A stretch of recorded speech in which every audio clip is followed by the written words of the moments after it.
How you doing? Aaron Reed here at Powerhouse Gym, downtown Tampa.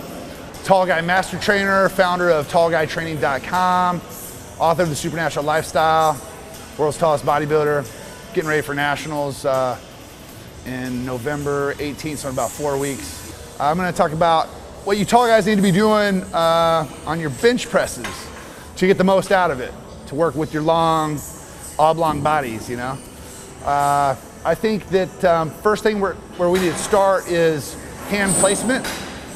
When it comes to, you know, hitting your chest with a bench press, it's really important to find that happy medium of shortening your stroke a little bit by going wide, but not too wide, okay? Because if you go too narrow, if you go too narrow, you'll end up dumping too much stress on your tricep. If you get your hands in too close, it dumps all the weight on your tricep. Now you're losing out on your chest and your shoulders. You spread out a little bit, you're gonna get a whole lot more distribution of the overall upper body with the bench press. Now you gotta understand the bench press is like a compound movement. I mean, there's a lot going on. A lot of muscles are working to make it happen. Once I get started here, I'm gonna talk about, you know, where your shoulders should be to get the most growth, because there's some different things you can do with your shoulders. You know, if you have your shoulders forward, you're gonna use more shoulder. If you have your shoulders back, you're gonna use more chest.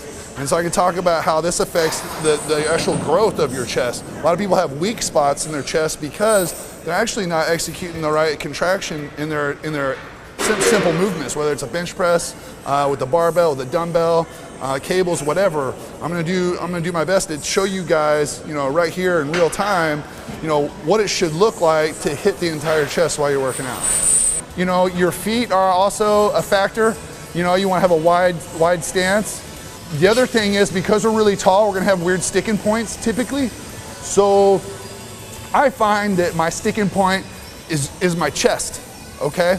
And so I'll do things where I work the bottom area of my chest, so I'm stronger there to get it off my chest. Once I get it off my chest, you know, we're good. Well, then once you build that strength up, then your sticking point's gonna be your triceps, you know? And so if you can work your triceps like crazy, you'll get through that sticking point.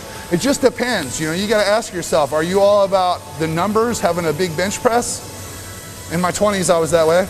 Or are you all about having that big chest, that Arnold Schwarzenegger chest with, you know, your man chesticles up in your chin? You know what I mean? Is that what you want?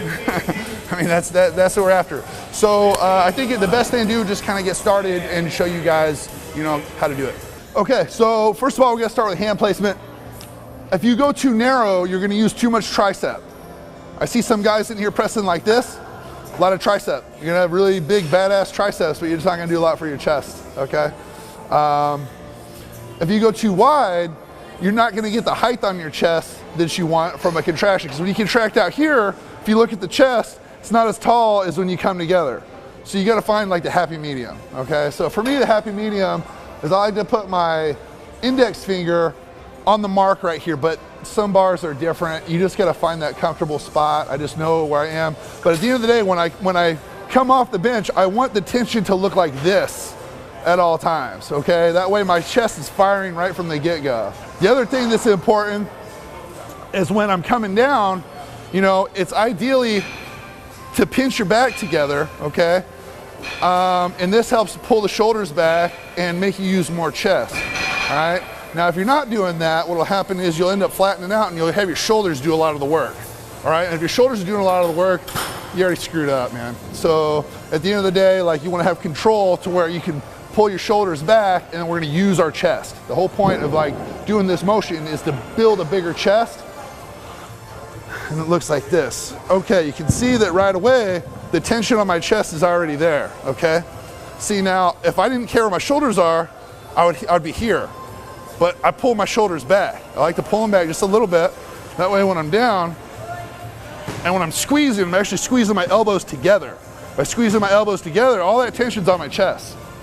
Okay? Now when you first start doing this, it might feel difficult or awkward, but your chest is gonna grow, and that's what you want. So it looks like this. Now, if you have sticking points, you know, it's not a bad idea to work the bottom range of the motion, which is in here, okay? I will do this if I want a bigger bench, if I want bigger numbers on my bench.